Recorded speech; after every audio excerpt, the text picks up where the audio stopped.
Hello friends, good morning all of you. कैसे हो आप सभी? मस्त होंगे, स्वस्थ होंगे। आज मैं आप लोगों के लिए उसी श्रृंखला में एक शिक्षण विधियों की बेहतरीन क्लास लेकर आया हूँ।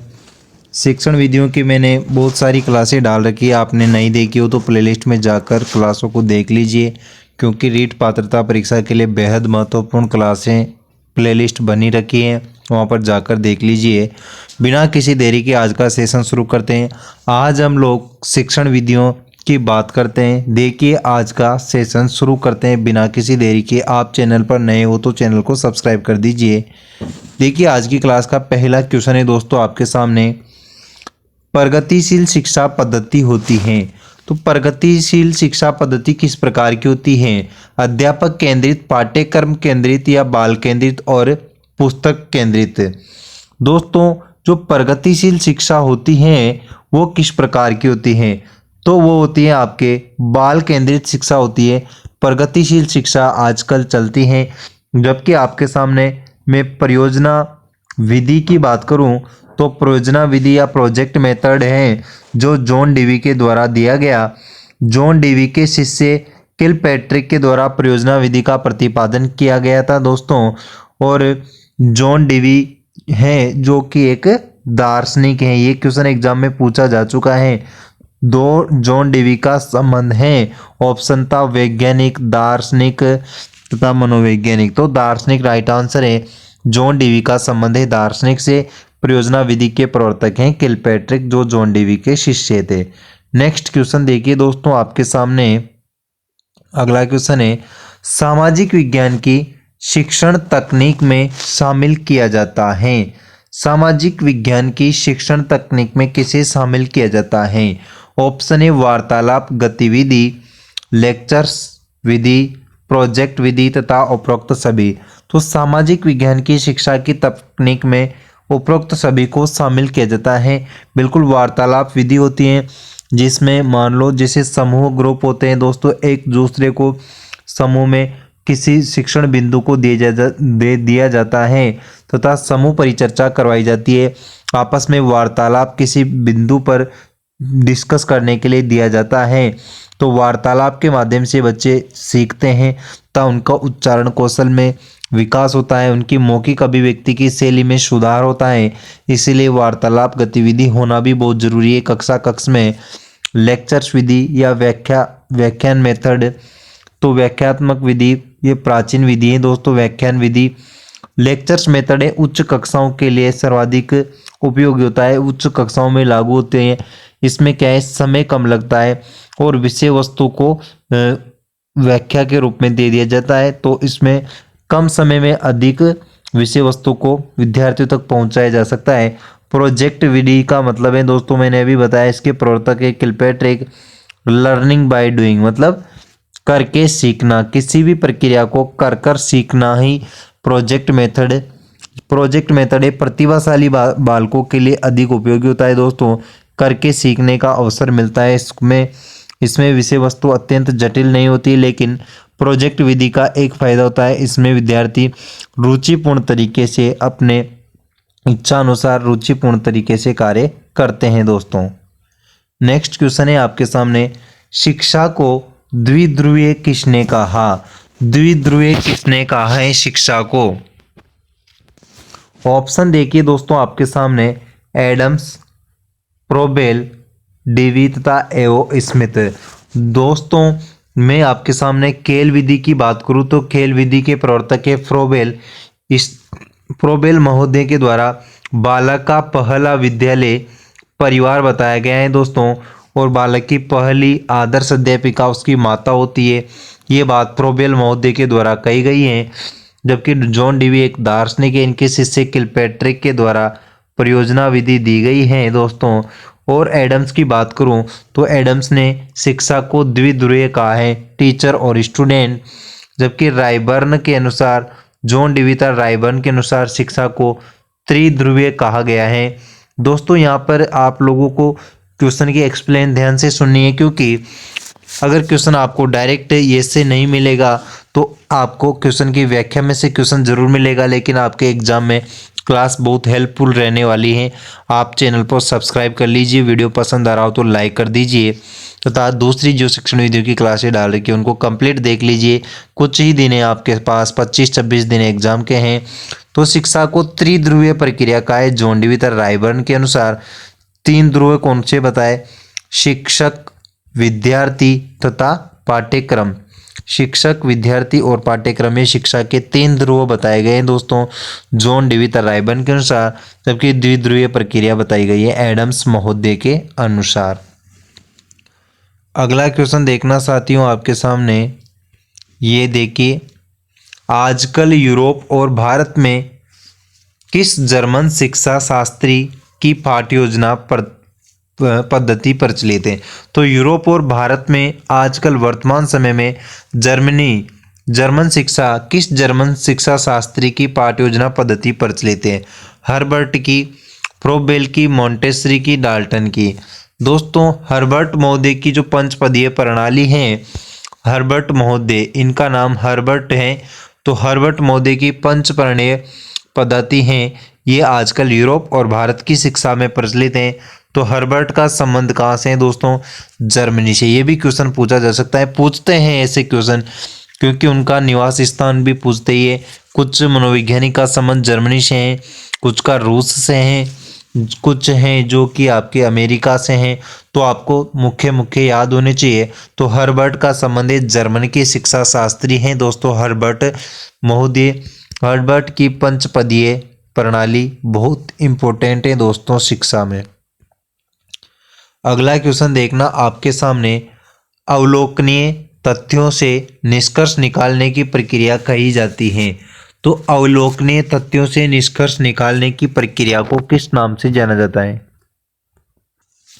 ऑप्शन देखिए दोस्तों, विश्लेषण, प्रतिपादन, आगमन तथा मस्तिष्क आलोचना।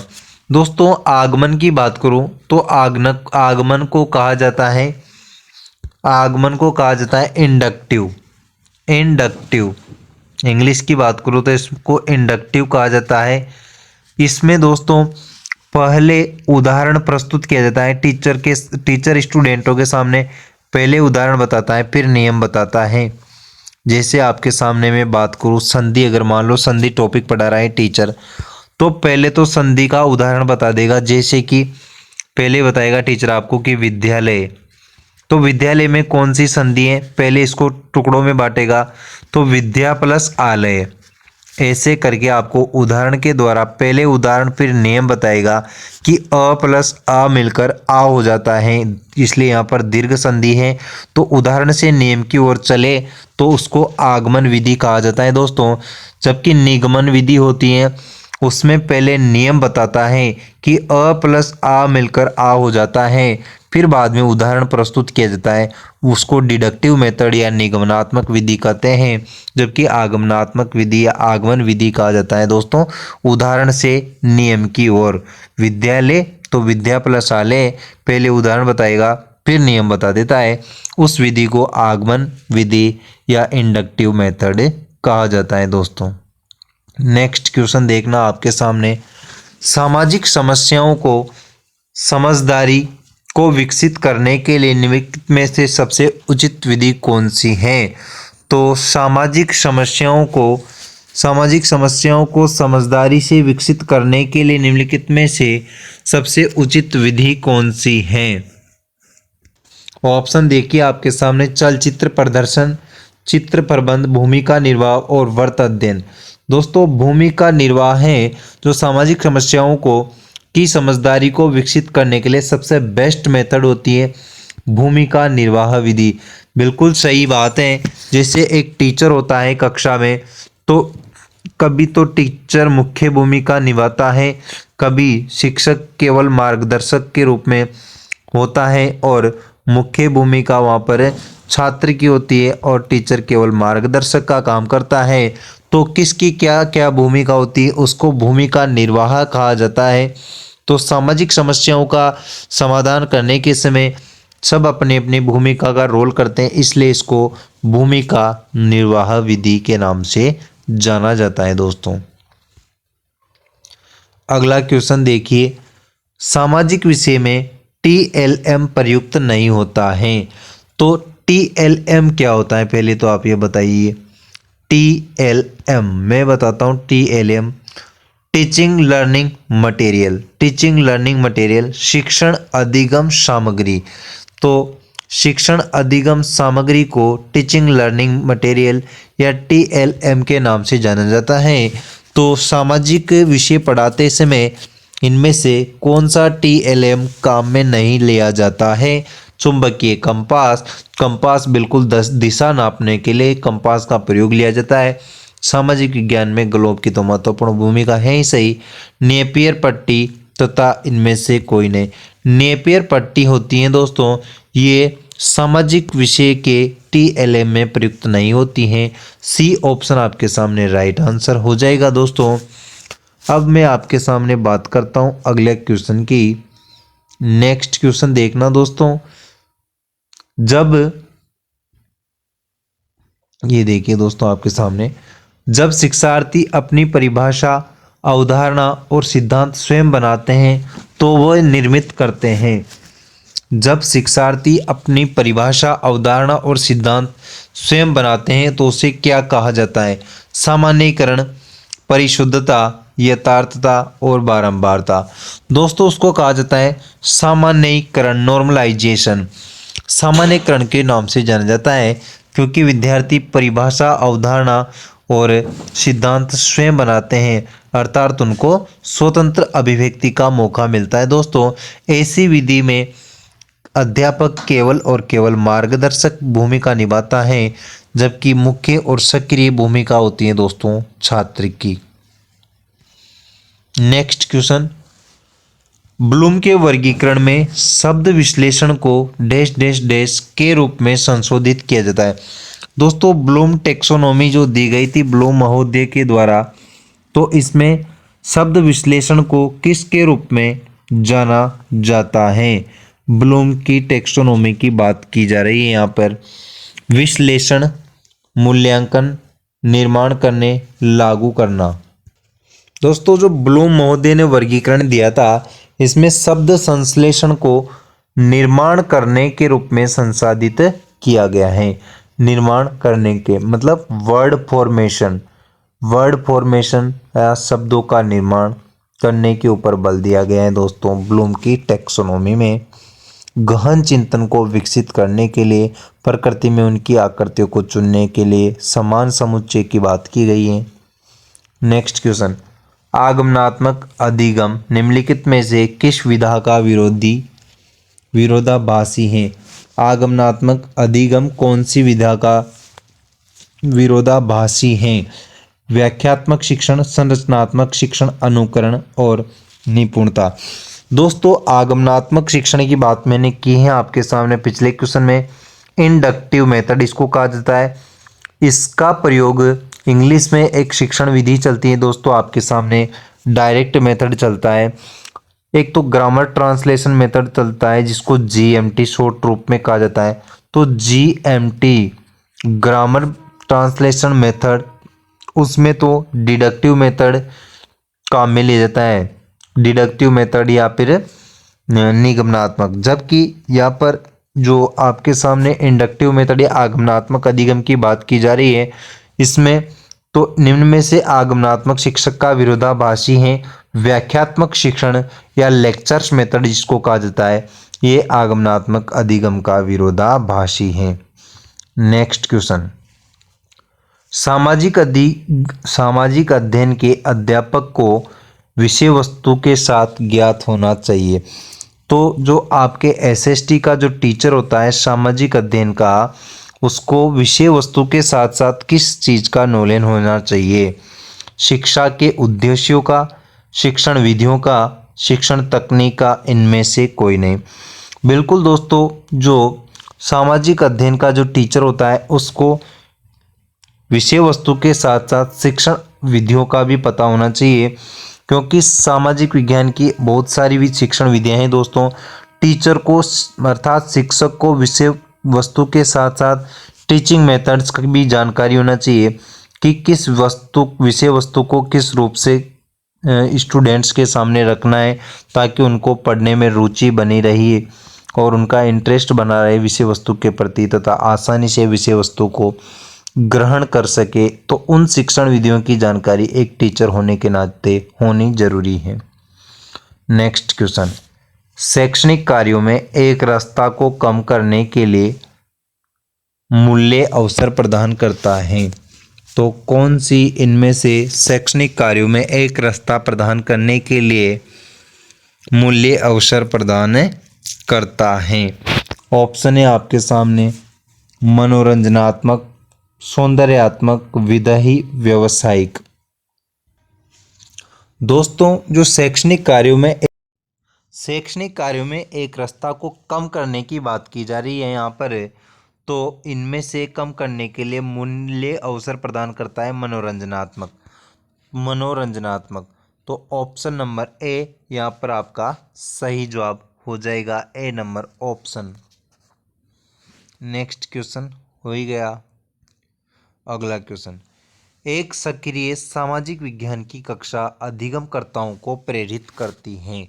सक्रिय सामाजिक विज्ञान मतलब एक्टिव, जो एसएसटी एक्टिव सोशल साइंस की कक्षा होती है, उसमें अधिगमकर्ता को कौन प्रेरित करती हैं? चर्चाओं को न्यूनतम रखना, पाठ्य पुस्तक के पठन पर केंद्रित करना, वैज्ञानिक को सुनना, चुनौतीपूर्ण प्रोजेक्ट में भागीदार बनना।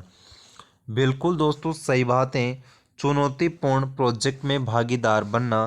प्रोजेक्ट विधि बात ही कर कर सीखने की करती है दोस्तों, learning by doing.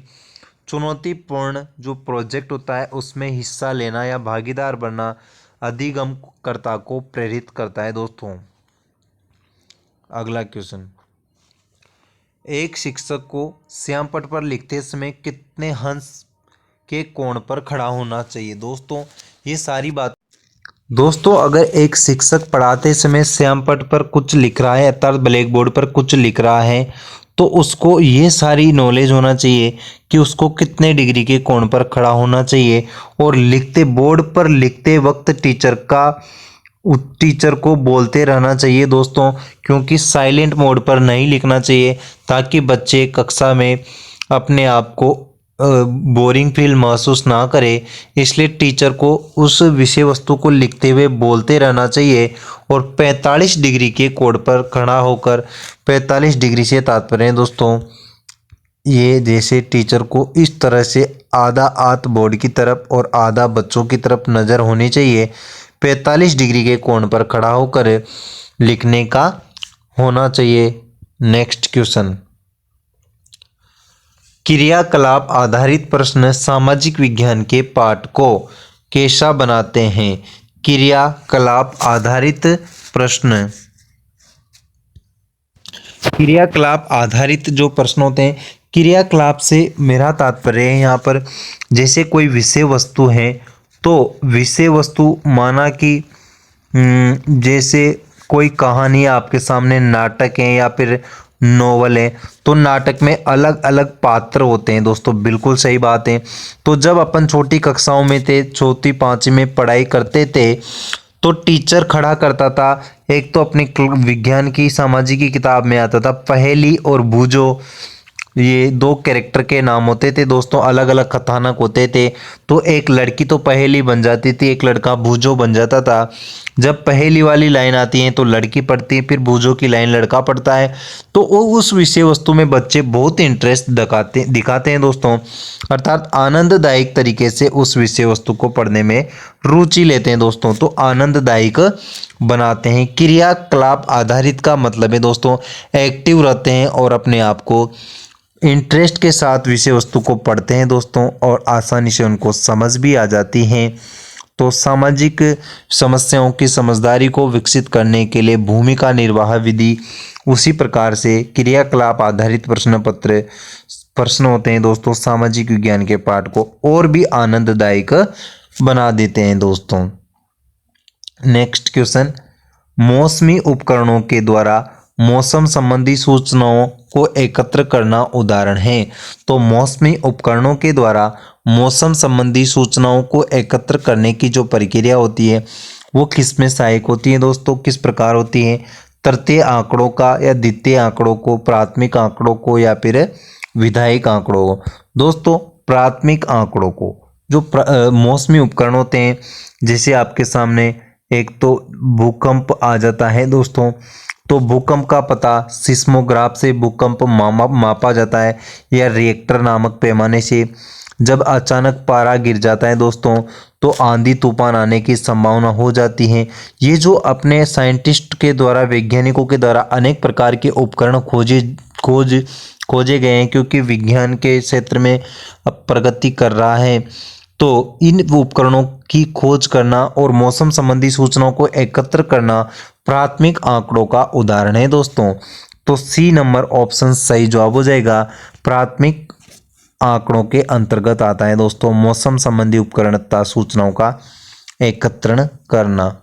Next question, प्रेरक अधिगम निम्नलिखित में से किस उपागम के विपरीत है?